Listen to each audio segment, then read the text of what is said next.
There's a house in the woods on a hill in South Lake Tahoe. I've hiked there a few times to witness the weird. Basically, you stand on a hill across from the house and the porch light appears. When you walk to the house, about a half mile, you lose sight of it in the tree line before walking up on it. But when you walk to the house, there's no light on. No lights work at all, actually, as the house is completely abandoned. What's creepy is I've seen this many times with many people, and it's always the same. We've even planted people at the hill and the house to see what's happening. Those on the hill see the porch light, but those at the house do not. These houses always have a story, don't they? Story goes, a girl would sneak her boyfriend into the house after her parents were asleep, and she would let him know that they were asleep by turning on the porch light. The girl later died in a fire. I found a dead guy hanging from a tree out in the woods of a Korean national park. Really scared the shit out of me and the two guys with me. We were looking for a point and walking up a very steep hill when we rounded a bush and pretty much stumbled into this guy who hung himself from the tree. I sent them back down the hill and called up the duty desk for the nearby post. Standing up on the hill, looking out at the last view he must have ever seen, just left me feeling incredibly lonely. I went camping with my boyfriend when I was 19. We weren't in a designated camping site, just out in the wilderness of northern Scotland. Apart from the midges, we hadn't seen another organism for nearly a day. We'd had a fun evening, drinking and watching the stars. He fell asleep before me because he's a lightweight. I was just chilling in the tent, using a torch to read my book, when all of a sudden the roof just starts bowing inwards. It came down about 2/3 of a foot to the point where I had to lie down so that it didn't touch me. I was still pretty wasted, but I'm sure that I saw 10 points pressing in right above my face, like someone was pushing down on it with their hands. I was full of rum at the time, and I'm a certified scouser, so I went outside with my torch and a knife in full-on let's be having you mode, but there was no one to be seen. I was scared shitless for the rest of the night. 20-ish years ago, myself and my fellow Boy Scout troop saw some strange lights in the sky. We were in Texas, pretty far out in the middle of nowhere, away from city lights. I don't recall the name of the area. On the night in question, we were sleeping outside in sleeping bags on cots, and we arranged our cots so that we were laying in the same direction, head to toe. I don't recall what actual direction we were facing, we were just lined up the same way. We broke up the sky into sections, top left, top middle, etc., and started watching for satellites. After we'd been watching a while and had seen what we were sure to be at least a couple of satellites, we saw 3 lights, not much brighter than the satellites we'd recently seen, moving toward each other, none moving in the same direction that the satellites had been moving in. We were stunned, even more so when they stopped. They stopped about a half a finger width, holding your finger out to the sky, apart from each other. Eventually, they all shot off, each in the direction they had come from, but much faster than they were moving the first time. Much faster than anything could have been moving. Yesterday I was hiking in New Hampshire, and as me and my group were descending, we passed a family with a dog. We were in a groove, so we just continued past them as we were standing off to the side of the trail. But as we walked by, they appeared to be holding hands around the dog in a prayer circle.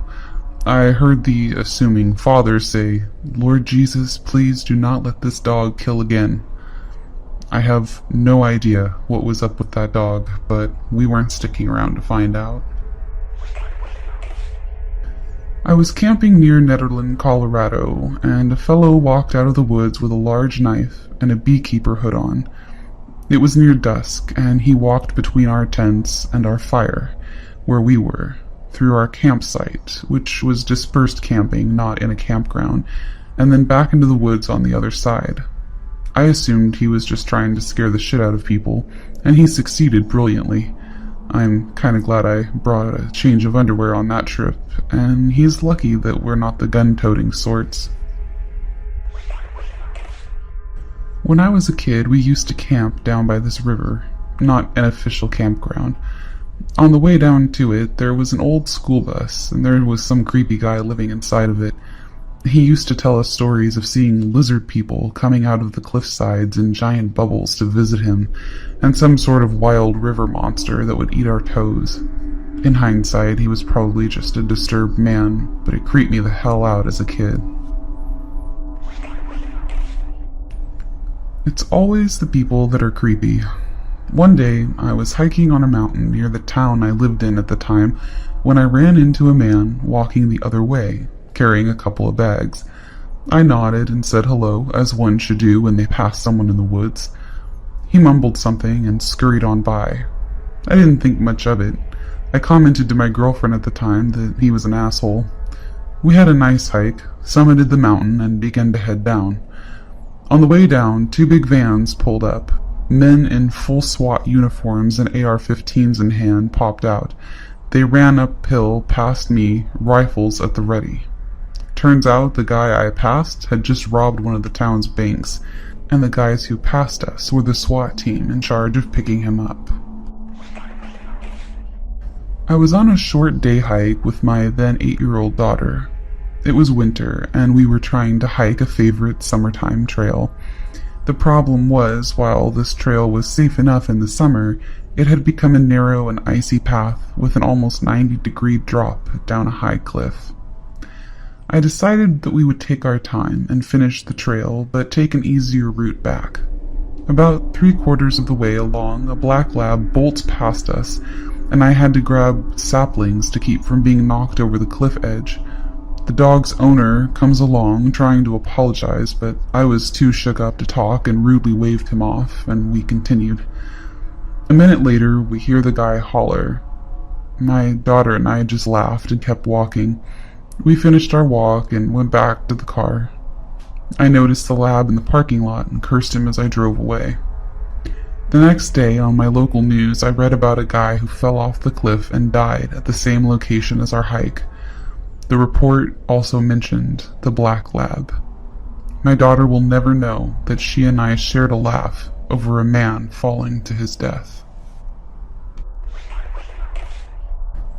A friend of mine went backpacking out on the AT alone with her digital camera. One morning, she woke up to find photos of herself sleeping on the memory card. When I was about 12, a friend of mine threw a party. The basic idea was to goof around, play games, and then watch the meteor shower. This was in August. And then we would all sleep out in the tent in his yard. He lives in a very rural area. Meteor showers were cool, and then we all went to the tent to go to sleep. I remember going in and out of sleep. There were weird noises all around, some sounding like voices, and we just all had a creepy feeling. The guys did look around outside of the tent, but no one saw anything. At about 3 a.m., we all woke up at the same time with a completely creeped out feeling. My friend turned on a light. It flashed and went out. We all instantly grabbed our sleeping bags and walked to his house and wound up sleeping in the basement. I don't know what it was, but there was definitely something around us that scared the hell out of all of us, and we weren't about to question it. This was at my little sister's Girl Scout camping trip that I was chaperoning.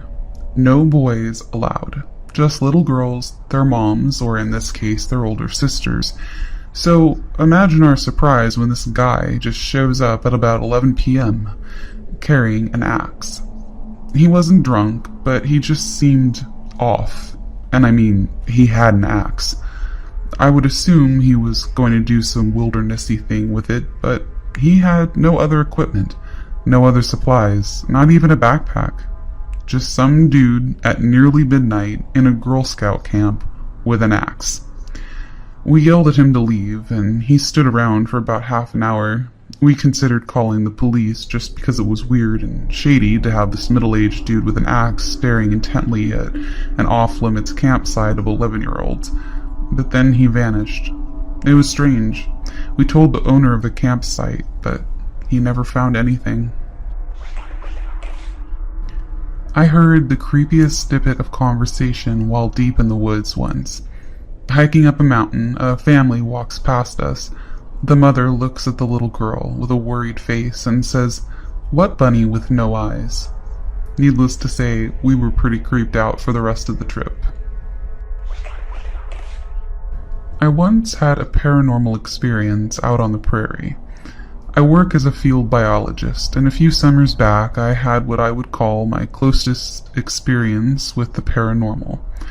We would drive around on ATVs all night, with the spotlights looking for prairie chickens. One night my boss and I were working together. Our coworkers were at another site about 5 miles away, and we'd made plans to meet up if either of our group finished up in our respective areas. Anyways, it's about 4 o'clock in the morning, very dark out, and my boss and I both noticed the grass on a hilltop opposite us was illuminated, as though someone had parked their truck on the other side and turned their brights on, lighting up their side of the hill. It was coming from the direction and general distance of our trucks, and so my boss and I decided to head that way, assuming it was our coworkers that we were meeting up with. We drive the half mile to the hilltop. When we finally crest, all we see are the reflectors of our parked trucks in the distance. No lights, no vehicles, nobody nearby. Mind you, we were working in incredibly remote areas in Wyoming. The roads in and out were treacherous, and there's no possible way someone snuck a truck in and out to spook us without us seeing them or hearing them. This was prairie. We could see everything around us for miles. We saw that light, but now it was just nowhere to be seen. Anyway, that was really weird. I went camping with a friend in an isolated southeastern forest. We left a little too late and realized we wouldn't make our designated campsite by night, so we decided to camp under an overhang of a rock that would be sufficient to keep rain off of us. We started a fire, cooked chicken, talked, and he went to sleep fairly early. I've always been a night owl, and I was sort of just chilling there on my side when I realized that I was putting a lot of pressure on my phone. I lean up to get it out of my pocket, and I see it. It's a smudge, a gray film just hanging in the air. My first instinct is that it's the moon reflecting light off the aluminum foil onto the rock ceiling. I look for the aluminum foil, but there isn't any. I look for the moon, and it's raining and cloudy, so there is no moon. That's the moment I realized I had no idea what I was looking at. That's the only time I've ever felt actual terror in my life. I immediately scrambled back and yelled for my friend to wake up, and the smudge hesitated and then accelerated away and dissipated like it was never there. It was frightening, not because of how it looked, but more so that I didn't have a damn clue what it was. We thought maybe some folks were screwing with us with flashlights, but no one was around, and it honestly wasn't bright enough to be a flashlight. It was just slightly brighter than the dark wall behind it. I'm a scientist, and while I have an open mind, I'm also pretty skeptical, but I honestly believe I saw something paranormal, because to this day I can't explain it. I have no idea what it was. It was damn interesting, though. A year or so back, I did a 3-month-long outdoor expedition in Arizona. We saw plenty of strange things, ranging from the Marfa lights while we were on our way by car to our canoeing section, an old Mexican man trying to sell 15 people, our entire group, hatchets in exchange for chocolate, or the calls of elk near our camp, but nothing beats this one strange thing that only I saw. We were nearing the end of our 3-month expedition, was probably the last 2 weeks, and we started our ISE, Individual Solo Expedition. We started the trip in the Galiuro mountain range as a whole group, but split into 4 groups of 4. My group was the most experienced hiker, so we gave ourselves a 25 to 30 mile loop through 3 days, as the rest did easier 15 to 20 mile sections. The first day was alright, with nothing too challenging. The second day, things got weird for the group. We heard footsteps near us, but nobody was around. About 7 miles into the day, we saw an old abandoned camp that we used as a marker since it was on our map. We were going to start heading east once we reached it, but we decided to take a break near it. So we placed our bags on the ground and started to talk and have a snack. About 10 minutes into the break, I needed to pee, so I wandered away about 30 feet closer to the cabin and started my business. I could look inside the cabin while I was standing there, so I peeked inside, and I swear to God, I saw a wispy-looking man inside the cabin, standing there looking at me. He was wearing an old, tattered, dirty cotton shirt and brown pants, with a long white beard. As I saw the man, a chill was sent all through my body. I freaked out when I saw him and quickly finished up and rushed to the others and told them what I saw. None of them believed me, so they joked a bit, but I was quite distraught by this. I told them either go look for yourselves or let's get the fuck out of here, and they realized that I wasn't kidding at that point. Mind you, I'm not a huge muscular guy, but to this point in the expedition, we've gotten to know each other quite well, and they knew that I wasn't easily freaked out. I was usually the one to grab a snake and get it out of the camp, or other crawling creatures, but when I saw how freaked out I really was, we all hightailed it out of there. The rest of the day was fine until night came around, and we all heard the footsteps again, so we all became on edge and pulled out our camp knives and kept them close. Eventually we fell asleep and nothing else bothered us for the rest of our time, but that freaked me the fuck out, and I still have nightmares about it to this day. I was camping with my family at about 11 o'clock at night in the middle of a forest. It was pitch black, and you couldn't see anything without a flashlight. Out of the blue, my little cousin, who was about 3 at the time, starts crying. When my uncle asked him what was wrong, he just kept repeating, "Help, guy come! Help, guy come!" He couldn't yet talk in complete sentences, which made the whole situation even more terrifying. Even though none of us saw the guy, nobody slept well that night. My cousins and I got a cabin in West Virginia for a few days. Every night we would hear some farmers' dogs barking at something in the woods nearby, but I just thought it was coyotes. I've gone hiking in California a lot, and I know that coyotes don't really bother people in a large group. We went hiking out in the woods by the cabin, and we followed a road until it ended for a few miles, and then kept going until we got to a sort of hill where the trail zigzagged down. I said we should just take a shortcut and go straight down, so this is where we all kind of split up. Me and my friend Omar went down the hill, while one of my cousins stayed at the top of the hill to rest for a minute, while my other 2 cousins took the trail. We got about halfway down the hill when I saw something white in the leaves. I went up to it, and it was just a vertebrae and hip bones of a large deer. Omar asked me if a coyote killed it, and so I took...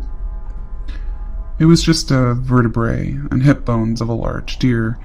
Omar asked me if coyotes killed it, so I took a closer look and noticed that its neck bones had been broken, so it was a higher likelihood of a mountain lion. Then a few feet down we found another spine, and then a kill that was probably only a day or 2 old. It still had skin on it. It started to look real bad. The sun was going down, we were all scattered, and we were definitely in this mountain lion's territory. My cousins are the panicking type and would try to run, which is a terrible idea, so I told them it was probably going to rain and we should leave before the trail got muddy and dark. Me and Omar told them about what we found later. They didn't even leave the cabin for s'mores that night. I grew up in a rural area, so we had a lot of undeveloped land surrounding our neighborhood. There were some ATV trails off on one of the dead-end streets, so my friend and I used to go hiking and exploring there. One day we were hiking a couple of miles down the trail when I spotted something bright pink off into the woods. Curious, I decided to go check it out. As I start to get closer, I quickly realize what the object is. It's a little girl stroller. What's really creepy was the fact that it was standing upright, as if someone had placed it there not too long ago. It was also facing away from me, so I circled around it very slowly, just to make sure there wasn't someone or something sitting in it. Thankfully, it was empty, but it was still creepy to see something like that randomly placed out in the middle of nowhere. I was hiking a portion of the Appalachian Trail and ended up between shelters as the sun fell, so I ended up hiking into the night. It was maybe 3 to 4 miles from the next shelter when I started hearing heavy footsteps. It sounded like cinder blocks crushing leaves and sticks on the ridge above me. Those footsteps followed me for at least a half an hour, but it felt like a lifetime. It sounded heavier than any animal, but it didn't sound like a person either.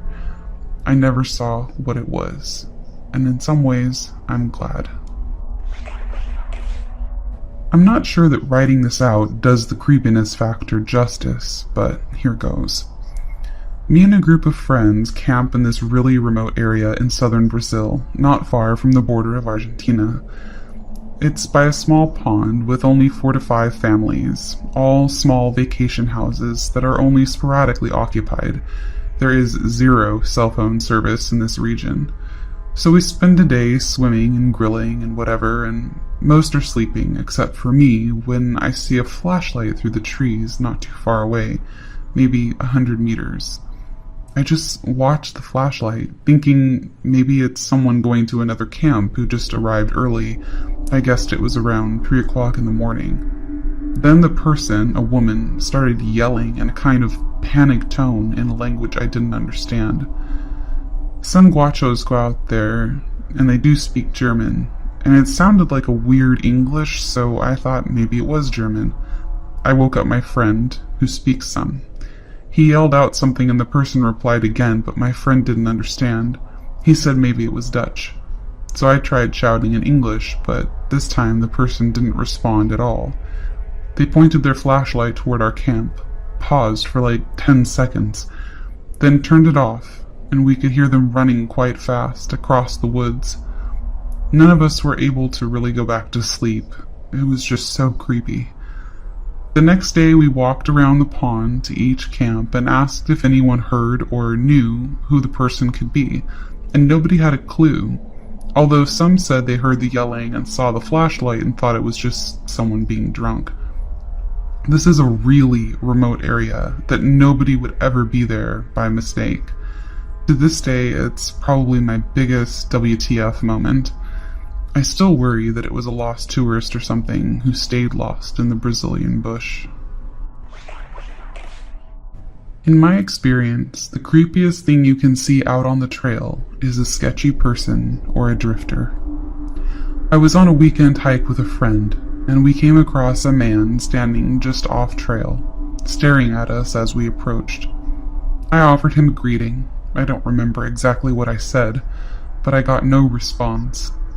He had cold eyes and was just generally spooky. We were pretty far out from the nearest town, and he had 0 hiking gear, normal clothes that looked clean enough. We passed him and kept trudging on the trail. I glanced back over my pack, and the guy just turned and walked into the brush. We stopped hiking in that area. Hiking the Appalachian Trail in Pennsylvania for a week in 2006, my brother and I came across a young man who had hung himself. We sprinted up to the bluff where he was strung up. I wrapped my arms around his waist to take weight off his neck while my brother cut him down with his Leatherman. He had thrown the rope up over a tall branch and lashed it off with a clove hitch at the trunk like you'd hang a bear bag. Must have climbed the branches and dropped once laced in. We probably shouldn't have even tried. He was dead for some time before we happened across him. Fortunately, no critters had come to tear him apart before we found him. It would have only gotten grislier from there. Of course, we called 911. That ended our trip pretty damn quick. I don't know why we tried. It was very obvious he'd been dead for a long time. I don't know how long, but he was very cold and smelled pretty bad. But the intuition to help someone and that adrenaline just clouds your judgment, I guess. It was kind of a fucked up day, so I don't really know what my thought process was. When out exploring an old abandoned quarry with some friends, we found this dude stood staring at a rock, occasionally twitching. but he never turned around. We were pretty creeped out, so we didn't investigate it, and left pretty soon after. Later on that night, we found out that another friend was driving down the lane that runs parallel to the quarry, and found a guy in a black coat, stood in the middle of the road, who wouldn't move. She was pretty freaked out and had to reverse all the way back up the lane in the dark because he was still just standing there. I'm pretty sure it was the same guy. Otherwise, it'd be a huge coincidence. Bushwhacking in New South Wales, Australia, me and my friend came across this weird platform-looking thing made out of rocks. At the time, we thought it was weird, but didn't really think anything of it. Later that year, though, the cops arrested some bloke on suspicion of the murders of a series of backpackers who had gone missing over the course of a few years. And at the sites of several of the murders, slightly off in the bush, were altars. Current Affairs shows run footage of one. The trail and run up to it were all over the news.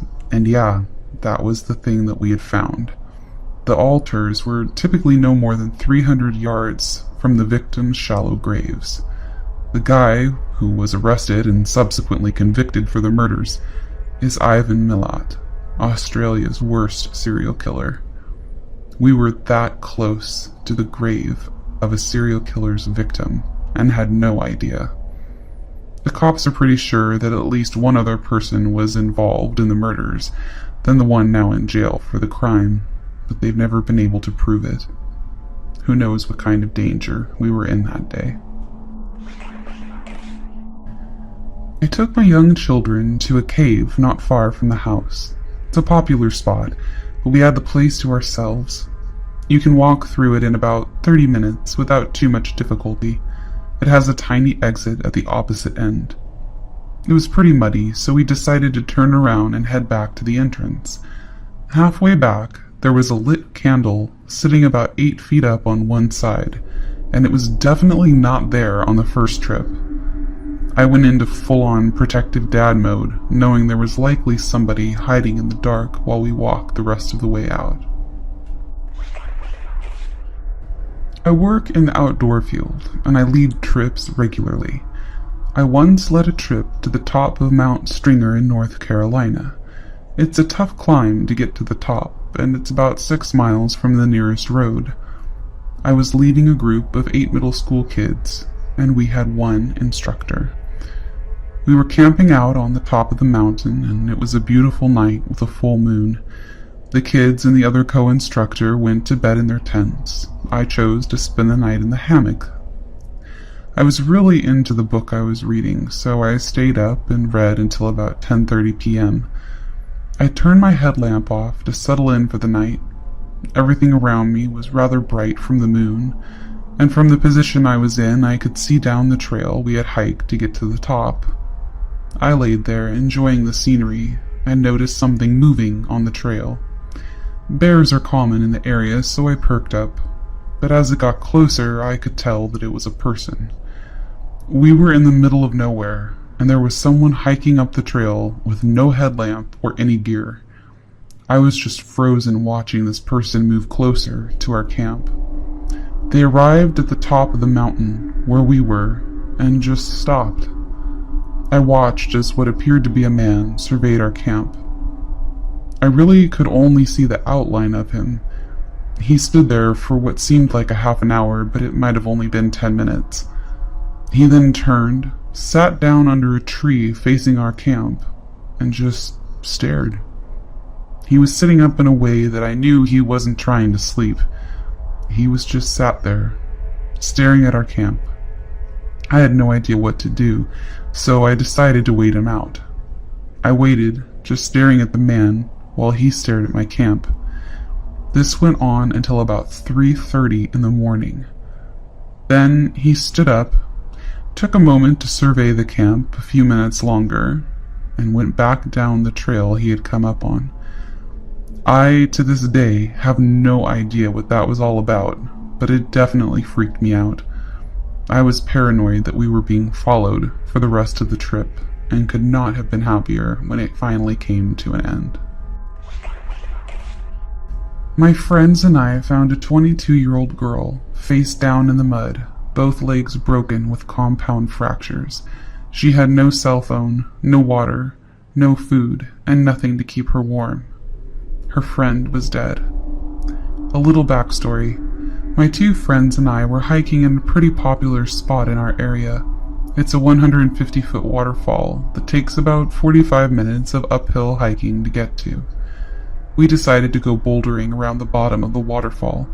There are various little pools and boulders where the water runs off from the fall.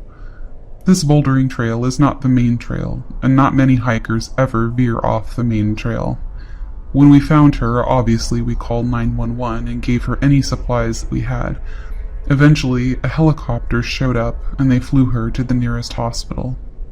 Turns out she was hiking with her friend the night before when they both fell off the waterfall. Her friend must have gone to get help, but unfortunately she died less than 100 yards from where we found the girl, so no one knew she was hurt or that she was even there. It's a miracle she was still alive, and mind-blowing to think what she had gone through when we found her 20 hours later.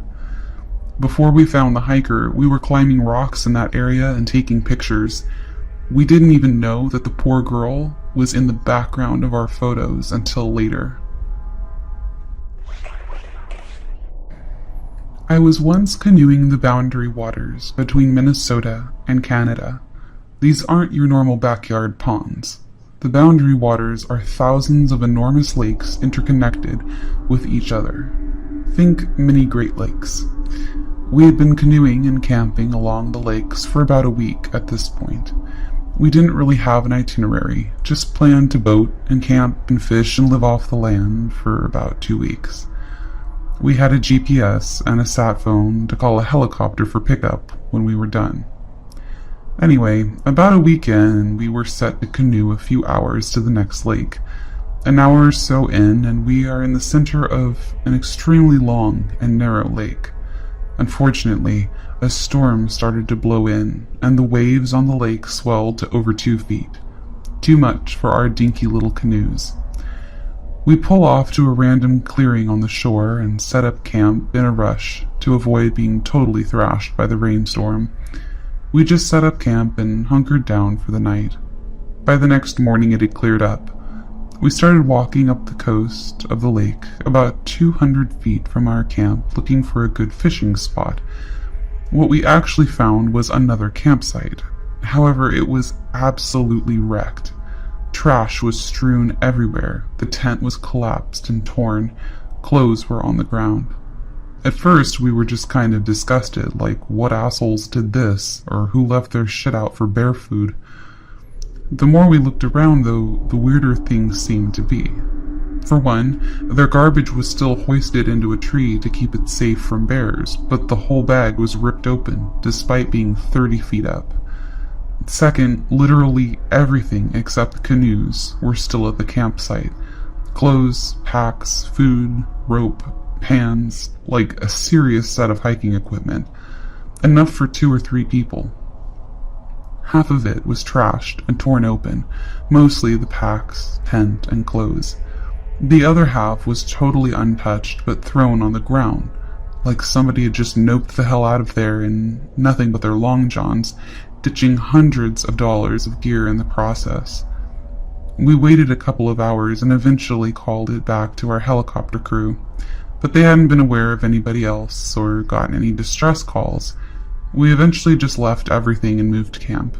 Everybody was pretty upset by it, and a day or two later we ended the whole trip early because it seemed like nobody wanted to be out there anymore. It was the weirdest thing I'd ever seen. First thought was a bear attack, but there was food left uneaten, and I've seen bear attacks on camps before. They don't look anything like this. Bears rip open packs and go after food and are generally pretty easy to scare away. What still sticks with me is why all their clothes and packs were still there, with half being totally destroyed and half being untouched. I still don't get it. I've done a lot of other camping and hiking, rafting and biking all around the country, and I've never had any other experience like that. Per a friend from college, She was in middle school or so when she went on some hiking trip through the woods with a club she was a part of. It had started to get dark, so the older group leaders decided to lead everybody back. However, it quickly became apparent that they didn't know where they were. It was getting darker and darker, and they still weren't able to figure out where they were. Eventually, they stumbled across a small cabin. Without many other options, the group leaders decide to ask whoever is in it if the group can stay the night. They approached the door and knocked, but there was no answer. They knocked a couple more times, and still no response. They tried the handle, and found that the cabin was unlocked. As they entered, they were pretty freaked out by what they saw. Along the wall were several pairs of shoes. Scattered along another wall were a few bed frames. But the most startling thing was that the walls were just covered in chicken scratch writing. Everybody was really freaked out, but it was too dark at that point to risk wandering into the woods blindly. The group hunkered down on the floor. They didn't really sleep that night, but as soon as daylight broke, they got the hell out of there. A group of friends was staying at this remote cabin that one of my friend's cousins owned. There were no roads leading to the cabin, and it was a good 3/4 day hike from where you parked the cars. I couldn't go at the same time as everyone else due to work obligations, so I decided to head up the same day, but later. It would mean that I would have to camp for a night by myself, though. The latter part of the trail is too dangerous to be taken at night, especially by somebody who doesn't know it. I didn't care. I was kind of looking forward to it, as I'd never camped alone before. So I was in the middle of these woods when the sun went down. I got my camp set up in this small clearing, probably 40 feet across. I get my campfire going and pitch my small one-person tent. I do all that camping stuff, like cooking hot dogs on a stick over the fire and s'mores. I probably stayed up for a good 2 or 3 hours after dark. It was mid-autumn, so the days were somewhat short. The entire time, I thought I heard shit moving in the woods on the edge of the clearing. I didn't think anything of it at first, because the woods are obviously full of animals, but as the night went on, I realized that whatever it was just circling the clearing over and over. Once I started paying attention, it made 4 or 5 laps around before I decided to get up and investigate. The noise stopped as soon as I stood up, and I thought I heard some sound going away through the woods. I just shrugged it off, thinking it was some fox that got curious and got scared when I stood up. I decided it was time to sleep, doused the fire, and climbed into my tent. I started to doze off and stayed in that half-asleep, half-awake state for a while. I normally hear weird shit when I'm in this state, so I didn't think much of it when I heard a voice. Something woke me all the way up though, and that was when I realized that the voice was real and right outside my tent. It was just above a whisper, and I'm not sure if it was in another language or if they were just speaking English in such a way that I couldn't understand. I laid there for some time, I don't know how long, listening and waiting for something to happen. There was just enough moonlight to light up the walls of the tent, so I could see it when a hand pressed into the wall of my tent, down near my foot. This freaked me out, and I sat up quickly. Whoever was outside of the tent tore ass out of there, like full-on sprinting through the woods. I got out of the tent and shined my flashlight around and saw nothing. I was honestly expecting there to be a bloody handprint on the tent, but nope. I didn't sleep that night, packed up camp at first light that morning, and booked it to the cabin. This past winter, I hiked one of the high peaks in the Adirondacks with a buddy of mine and camped out overnight. Everything was fine the entire first day we were there. We had a great night's sleep and woke up early to hike back to the parking area. On the way back down the trail, my friend and I noticed that someone else had been hiking as well. About a mile after walking, I stopped and saw that my full name, first and last, was drawn into the snow on the side of the footpath. I didn't do it, and neither did my friend. It was snowing a bit throughout the night, and if it had been drawn the day before, the snow would have covered it up. Whoever had done it was close. We got a bit freaked out and decided to hustle back to the car so we could get the fuck out of there. We finally get back to the parking area, and I go to sign myself out of the registry book. When I turn the page to see where I signed in, I noticed that someone had scribbled out all of my information to where you couldn't read it anymore. If anything had happened to me, nobody would have known that I had ever logged in. No one else had signed into the book besides myself for 3 days. I will not be going back there. Thank you guys so much for tuning in and listening to these stories. I think these are some of the freakiest stories I have heard in a while. I have reconsidered all future camping trips. I rebuke all of these stories. Anyway, yeah, I hope you guys enjoyed that as much as I did, because those were creepy. It's also really nice to be back on a schedule and recording. Well, when have I ever been on a schedule, but back to regularly recording videos for you guys. So, thank you so much for your patience as I was away. I will be taking a couple trips in the future that I know of, but I will definitely pre-record this time because, yes, that was a very long break. So thank you so much for hanging in there. And yeah, if you liked this video, be sure to like it. And if you want to hear more, be sure to subscribe if you haven't already, and tick the bell so that you never miss an opportunity to take a journey into the night. Alright, I will see you guys in the next one. Bye for now.